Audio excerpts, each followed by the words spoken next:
Hey everyone, this is Ned Bellavance, and in lieu of today's topic, I thought I'd ask a fundamental question. Can you trust the cloud? Well, can you?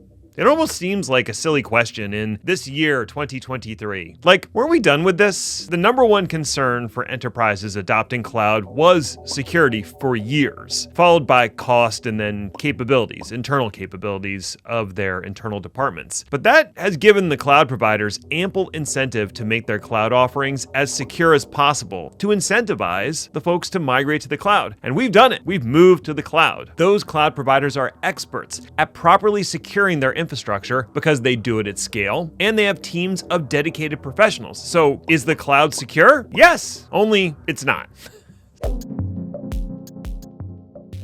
So I'm not trying to throw shade on the cloud providers or the SaaS providers out there. They do provide a secure environment for the portion of the shared responsibility model that they're responsible for. And they usually provide you with tools and settings that you can use to secure your side of the model, but they're not going to do it for you. I've never really liked the term shared responsibility. It's not shared so much as it's divided. It's divided into what they, the providers, are responsible for and what you, the consumer, are responsible for. S3 buckets, for instance, are stored on secure hardware, but if you give the wrong person access, it doesn't really matter how secure the hardware is or how encrypted the data is at rest. Azure VMs are provisioned on a secure networking environment, but if you accidentally leave port 22 open to the world, that's on you. And there's always the chance that something goes wrong with one of your SaaS providers, potentially leaking your secret data to all and sundry.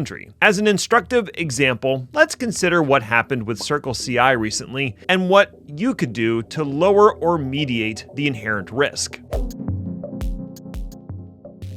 Here's the background. For those who don't know, CircleCI is a SaaS business focused on continuous integration and delivery processes. This is the manner by which software is built and deployed onto infrastructure. I'm oversimplifying here, but the important thing to know is that as part of the build and deploy process, one usually needs to store sensitive information like API keys, database passwords, or access credentials. Part of CircleCI's offering stores that sensitive data for you in a secured vault. Now, one would assume that this vault is secured against unauthorized access and segmented properly for a multi-tenant environment, in a way that's similar to, say, Azure Key Vault or AWS KMS. Heck, with those two examples, Microsoft and AWS have no access to recover your information. You lose the keys or the access to that key vault, that's on you. And I consider that a security feature. I don't want Microsoft or AWS poking around inside my secure vault. Well, on January 4th, CircleCI issued a notification that they were investigating a security incident and that they had taken the extreme action of revoking all issued tokens and recommending that their customers invalidate and rotate any secrets data stored in their CircleCI vault. Now, I can't overstate how disruptive this is for any organization that use CircleCI. The company revoked all the project API tokens, which was probably necessary given the incident, but it breaks some of the automation customers had until they could provision new tokens. But much worse, anything that you stored in CircleCI now needs to be revoked on its source system. That includes AWS access keys, database accounts, API keys, whatever. All of it needed to be revoked immediately, and you would need to comb through your logs to verify no one had used this information to attack your infrastructure. Now, according to an incident report they published on January 13th, an unknown attacker gained access to an engineer's laptop through malware and was able to execute a sophisticated attack that gave them access to production systems, including customer data. And although that data was encrypted, the attacker was also able to grab the encryption keys from memory on the production systems. This, as we say in the security industry, is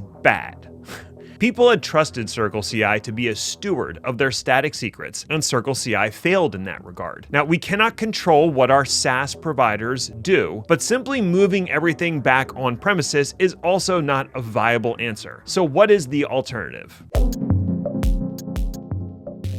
When it comes to security, it's always a question of risk versus cost. On the risk register for your build service of choice, you should identify the secrets being stored, the potential damage of those secrets leaking, and the cost of an alternative method. One potential way around the current conundrum is to leverage a self-hosted secrets vault or make use of dynamic credentials and protocols like OIDC, OpenID Connect. One of the most important secrets that was lost was AWS access keys and Azure credentials. The attack occurred around December 21st and wasn't reported for almost 2 weeks. And in that time, the attacker could have used those credentials to spin up infrastructure for crypto mining or just poke around and try to access production infrastructure on each company that was compromised. Instead of using static secrets in your build process for deploying infrastructure and managing database access, I recommend implementing a dynamic secrets management system. From an infrastructure management perspective, AWS, Azure, GCP, and all the other cloud providers support the use of OIDC for authentication to their systems. This involves a claim coming from a trusted system and the issuance of a time-bound token. Even if the token is compromised, it will expire in a relatively short amount of time, and another token cannot be procured using the OIDC information if it's from an untrusted system. If the attacker in question was able to grab an AWS STS token, they would potentially have access for maybe an hour or less. By the time they know what they have, it's probably already useless. For dynamic credential access, cloud resources have identities associated with them. Your Azure virtual machines, your AWS EC2 instances, etc. All of them have a security identity they can assume and then use that identity to procure credentials or authenticate directly with other systems. If you take advantage of this intrinsic cloud identity, you don't need to store static credentials in a build system to begin with. And lastly, any secrets you do have to store should go into a system that supports automatic rotation. There's a bunch of solutions out there that support exactly this type of operation. When a leaked credential is detected, you can simply issue a rotation command to your secret system, and the previous credential is immediately invalidated and replaced. If you've combined this with a cloud-based identity and authentication, rolling a credential or a secret could be a fairly trivial exercise.